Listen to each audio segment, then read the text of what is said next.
નમસ્કાર, આપ જોઈ રહ્યા છો સ્પાર્ક ટુડે ન્યૂઝ. વડોદરા શહેરમાં શાશ્વત પ્રભાવ વિષયક વક્તવ્યથી યુવાઓની પ્રેરણા પિયુષ પીવડાવતા પૂજ્ય અપૂર્વ મુનિ સ્વામી.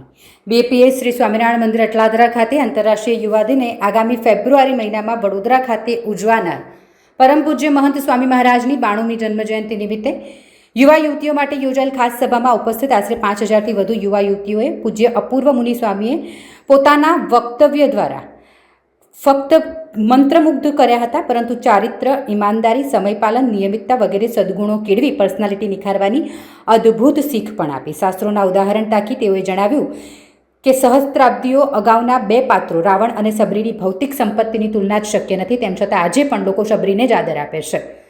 એવા અનેક જ્ઞાનરૂપી વાતો તેમણે કરી.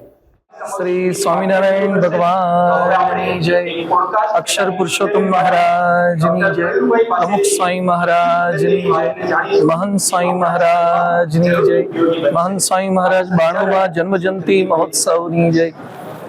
યુનો દ્વારા ઘોષિત થયા મુજબ આજના શુભ દિનને ઇન્ટરનેશનલ યુથ ડે તરીકે જ્યારે 12મી ઓગસ્ટને ઉજવવામાં આવી રહી છે, ત્યારે અટલાદરા બીએપીએસ સ્વામિનારાયણ મંદિર ખાતે વડોદરા શહેર અને સમગ્ર ગ્રામ્યના હજારો યુવક યુવતીઓ માટે પરમેનન્ટ પર્સનાલિટી વિષય આધારિત સેમિનારનું ખૂબ સુંદર આયોજન પૂજ્ય સંતો અને યુવા કાર્યકર્તાઓએ કર્યું છે.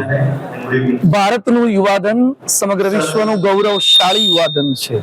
India is A young nation. ભારતનું ભવિષ્ય જે યુવક યુવતીઓના હાથમાં છે, તેઓ ફિઝિકલ, ઇકોનોમિકલ, સોશિયલ, મેન્ટલ અને સ્પિરિચ્યુઅલ પર્સનાલિટીને આદર્શ રીતે બનાવી શકે. વ્યસન, દૂષણ, દુરાચાર, હિંસા અને આત્મહત્યાના આઘાતોથી કઈ રીતે બહાર નીકળી અને જીવનને યશસ્વી ને ઓજસ્વી બનાવી ભારતનું નામ રોશન કરી શકે, તેવી સ્કીટ, ડ્રામા, વિડીયો, પોડકાસ્ટ વગેરે કાર્યક્રમો રજૂ થયા. આશા રાખીએ, પ્રાર્થના કરીએ કે આ કાર્યક્રમ દ્વારા પ્રેરણા પ્રાપ્ત કરનાર પ્રત્યેક યુવક યુવતી પોતાની પર્સનાલિટી દ્વારા સમગ્ર ભારતની પર્સનાલિટી બદલી શકે એવા પરમેનન્ટ પર્સનાલિટીના ધારક બને, રક્ષક બને, પોષક બને અને સંવર્ધક બને. સમગ્ર વિશ્વમાં ભારતના યુવાધનની બોલબાલા થાય અને ભારતનું નામ રોશન કરે.